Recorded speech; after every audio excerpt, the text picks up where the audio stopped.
আমরা এই মুহূর্তে যাব সিলেটে, সেখানে ভোট গণনার প্রস্তুতি সম্পর্কে জানবো আমাদের সহকর্মীর কাছ থেকে। মাহি আছেন এই মুহূর্তে আমাদের সাথে। মাহি, কি অবস্থা? ভোট তো শেষ হলো, ভোট গণনার প্রস্তুতি সম্পর্কে জানতে চাই।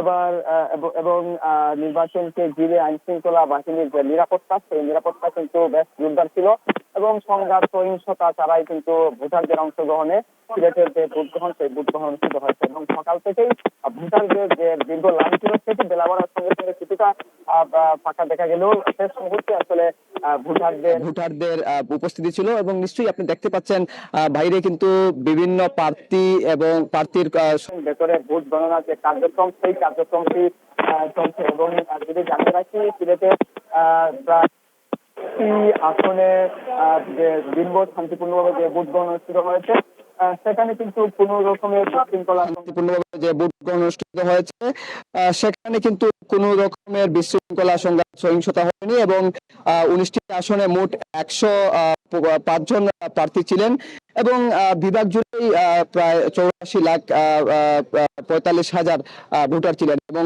জেলাভিত্তিক যদি সিলেটের কথা বলি, সিলেটের 6টি সংসদীয় আসনে প্রায় 33 জন প্রতিদ্বন্দ্বিতা করেছেন এবং সবাই কিন্তু প্রচারণা শেষে যে শেষ মুহূর্তে পাল্টাপাল্টি অভিযোগ যে সেটি করছিলেন, সেটি কিন্তু একটি শঙ্কা তৈরি হয়েছিল হয় কিনা।